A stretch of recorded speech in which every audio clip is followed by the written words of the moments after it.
साथियों नमस्कार, मैं राम प्रताप सिंह कुशवाहा। हमारे चैनल में आप सबका स्वागत है और अभिनंदन है। साथ ही साथ प्रकृति के रूप से तो बहुत बड़ा स्वागत है। आज आपको मालूम ही होगा कि लोकसभा का सत्र चल रहा है और जिसमें प्रदूषण और एनवायरनमेंट के ऊपर बहस होना है, पक्ष और विपक्ष में, सरकार और विपक्ष।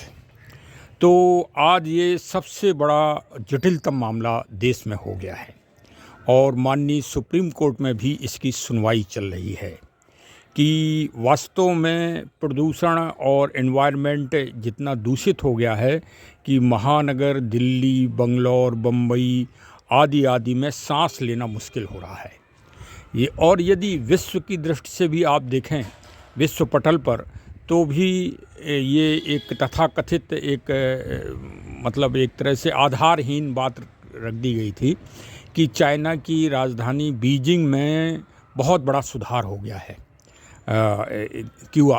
AQR का, लेकिन वो बिल्कुल गलत साबित हो गया और वहाँ भी AQR आज 275 के आसपास है। तो इसका मतलब ये एक विश्वव्यापी समस्या है और इस विश्वव्यापी समस्या के लिए नागरिकों के सुझाव लिए जा रहे हैं, सजेशन।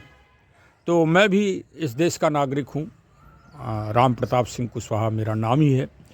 तो मैंने कहा कि चलो भाई, मैं अभी अपने गांव जगतपुर भ्रमण में गया था, तो वहाँ अपने भगवान शिव जी के मंदिर में गया।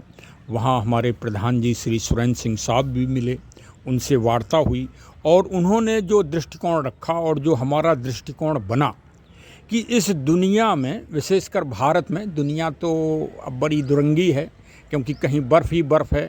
अब आदमी ने उस बर्फ़ वाले स्थान में जहाँ पहले जंगल थे नील और अमेजन के, वहाँ अपनी बस्तियाँ बना ली हैं। तो एक तरह से अतिक्रमण किया है, वो घनघोर जंगलों को काट दिया गया है, उनमें आग लगा दी जाती है, जानवर जल के मर जाते हैं और फिर वहाँ पर वो कब्जा हो जाता है और कॉलोनियाँ बन जाती हैं। ये पूरे विदेशों में, ब्राज़ील, कनाडा, अमेरिका, सब जगह यही हो रहा है और भारत को उपदेश दिया जा रहा है। देखिए, भारत को उपदेश क्यों ना दिया जाए? क्योंकि हम जो उपदेश देने वाले थे, हम अपने उपदेश को देना ही भूल गए।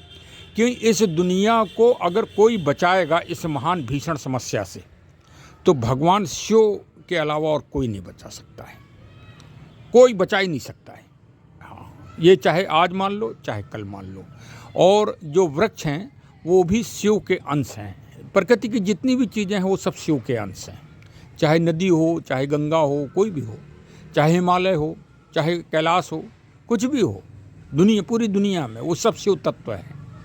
तो उनका संरक्षण करना ही होगा और हर 5 किलोमीटर पर भगवान शिव की पिंडी आपको बैठालना होगी। हमारे पूर्वजों ने तो बहुत ही वैज्ञानिक रूप से सोच के, और देखिए ये डाणे देव महादेव बाबा जी का एक बहुत बड़ा पवित्र स्थान बनाया है, जो हम लोगों के पूरे गांव के सभी भक्तगण वहां दर्शन करते हैं और लाभ पाते हैं।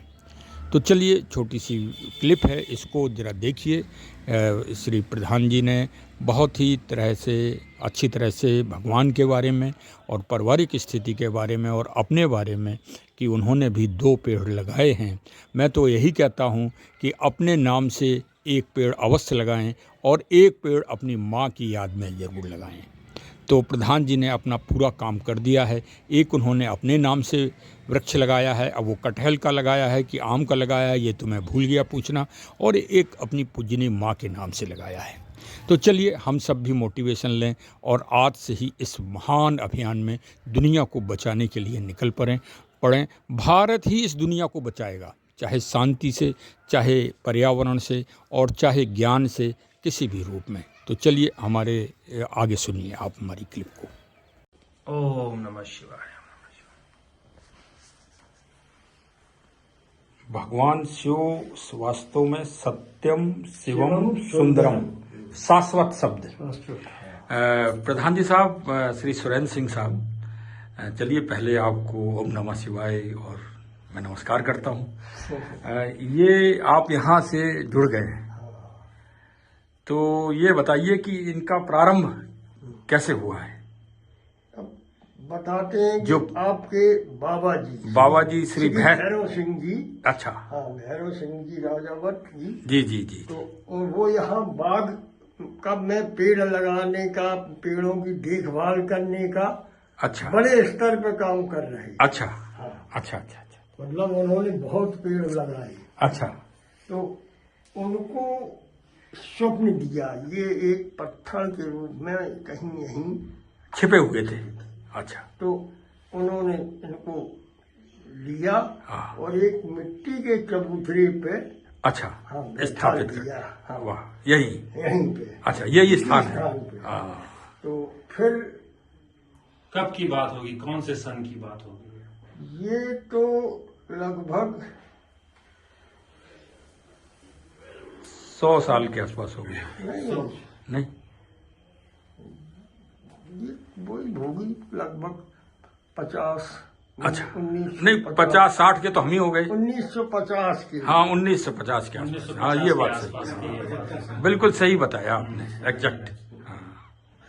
उस समय यहाँ पे बगीचे में लाके उन्होंने एक मिट्टी के चबूतरा बना थी। अच्छा। हाँ हाँ। तो स्वप्न आया उनको। तो फिर क्या नाम, इनकी पूजा करने लगे। अच्छा फिर इस एक मंदिर का निर्माण हुआ। अच्छा। ईंटों के। अच्छा अच्छा 4 दरवाजे जिसमें थे। अच्छा। अब तो 3 दरवाजे बंद हैं। हाँ, हाँ, 2 बंद हैं, 2 खुले हैं। हाँ, पहले 4 दरवाजे थे। 4 वही दरवाजे हैं। शिवालय था, मतलब पूरी तरह से, एक तरह से कहा जाए। तो इसके बाद फिर राघव जी ने अच्छा पुनर्निर्माण अच्छा उसी मंदिर का जीर्णोद्धार करके अच्छा अच्छा सुंदर मंदिर बनवाया, सुंदरीकरण किया। अच्छा। और फिर इनकी कृपा से इन्होंने हमको आपको जोड़ लिया। अपना परिवार बुलाया। अच्छा। हाँ, पार्वती मैया, हाँ, गणेश हाँ, जी, हाँ, हाँ, नंदी बाबा, हाँ, हाँ, कार्तिकेय जी महाराज, हाँ, और हाँ, क्या नाम, फिर उन्होंने बड़े हनुमान जी। अच्छा, ये बताएं आप कि बुंदेलखंड तो सूखा क्षेत्र है, तो ये इतना हरा भरा, मतलब क्या इसमें बाग में क्या योगदान रहा? देखिए, एक तो नदी का किनारा है। अच्छा। और दूसरी बात, भगवान का शिवालय है, तो इसलिए क्या यहाँ पीढ़ी दर पीढ़ी लोग सेवा देते आ रहे हैं प्रकृति के संरक्षण की? हाँ, श्री भैरव सिंह साहब, श्री भैरव सिंह के बाद श्री राम मंगल सिंह ने। अच्छा। और जो रेंजर साहब थे श्री उदय प्रताप सिंह जी, वो उन्होंने भी पेड़ लगवाए। अच्छा। हाँ, अच्छा। और मतलब पेड़ भेजे वहां से। अच्छा। हाँ, भेजते वही रहे। अच्छा। ये शीशम साहब। और आपसे पहले प्रधान जी अवधेश प्रताप जी थे कि बाद में थे? हमसे बाद में।